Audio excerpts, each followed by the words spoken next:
Hi everyone, my name is Flora and I've been a small organisation CEO for the past 6 years.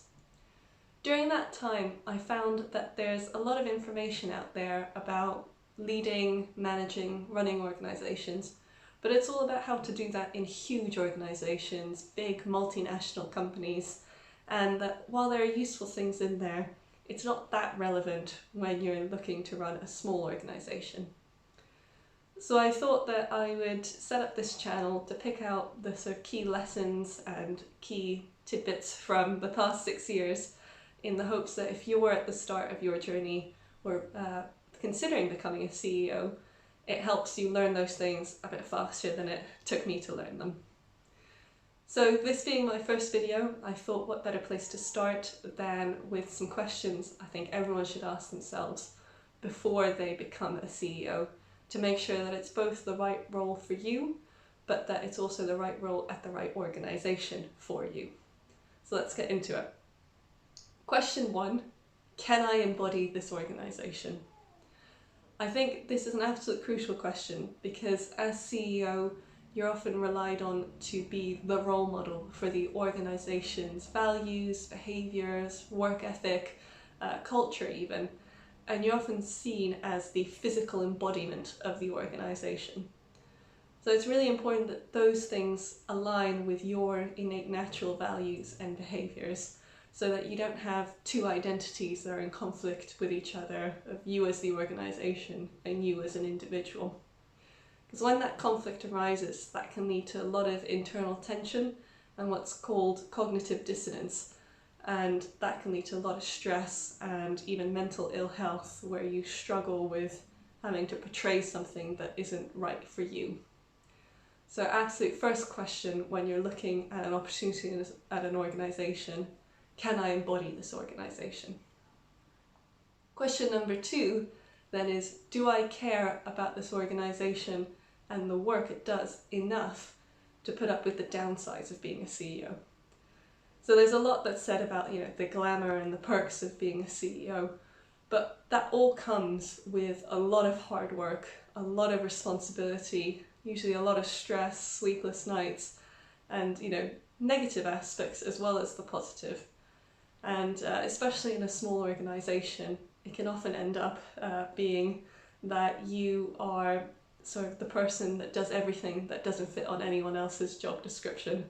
One of my friends actually likes to talk about being a CEO as being a chief everything officer, where you've got about 50 different plates spinning, you're doing about 50 different roles, and constantly switching between all of those hats. So it's really important that if you're going to be doing all of that hard work, you're doing it for something that you care about and that you think is worthwhile, because it'll make it worthwhile for you. The third question is something a bit more broad and about you personally, as is, can I provide stability when everything external and or internal is in chaos?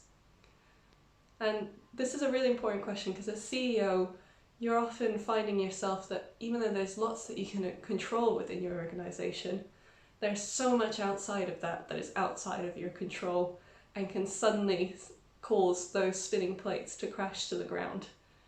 So something can come along out of the blue, such as a global pandemic, and suddenly those plans fall apart and everyone looks to you to make sense out of the chaos. And so I'd like to think of being a good CEO as being like a gyroscope. So everything else can be spinning around you, but in the core you are stable, you're collected, and you can provide that guidance for your team so they can get to the outcome that you think is the best to get to.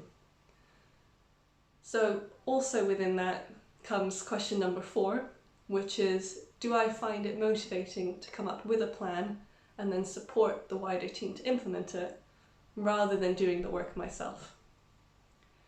And I think, again, this will depend on the size of your organisation. So if you're a tiny organisation where you're the only member of staff or you're one of a handful of staff, then obviously you're going to be involved in the day-to-day work of the organisation.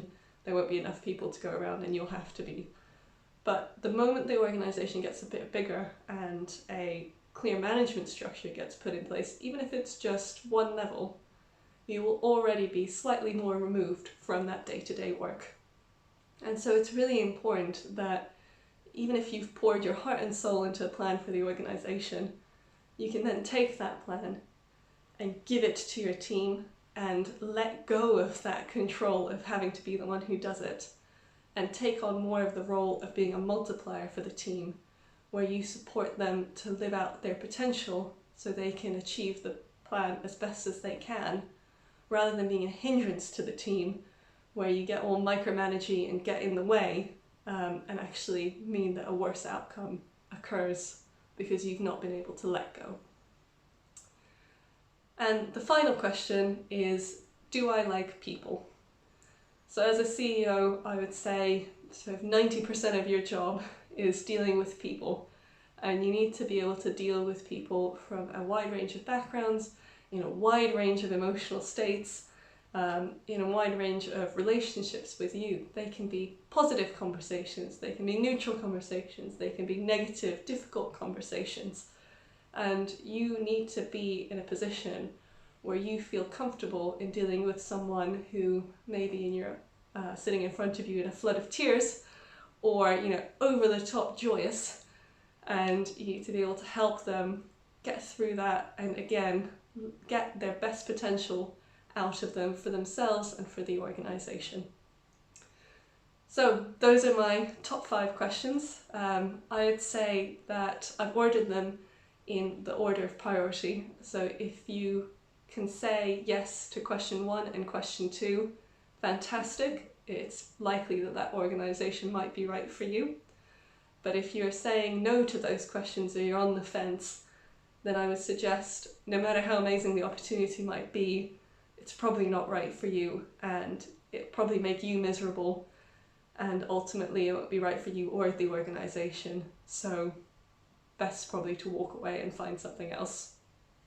Questions 3 to 5, I would say, are really strong foundations to be able to set yourself up for success. But they are ones that, better training, coaching, support from your board can help you develop in. So if you're finding yourself saying no to them, then I would suggest you take those as your key development areas going forward to make sure that you can build up those foundations and again, set yourself up to be a good CEO. So I hope you found that useful. If you're just setting out on your journey, let me know if that's helped you narrow down on opportunities. If you're already a CEO, I would love to hear whether you think there are other questions that people should be asking yourself. And again, either way, please do put it down in a comment box below. I'd love to get into a conversation with you about it. In terms of future videos, what I'm hoping to do is probably pick up quite a few of those topics and explore them a bit longer in their own separate videos, and also explore the wide world of being a small organization CEO, from writing a strategy to managing people to looking after the finances. So if you'd like to join me along for that journey, then I'd suggest you hit subscribe and you'll know when the next video comes out. But thank you so much for listening, and I really look forward to seeing you in a future video. Thank you.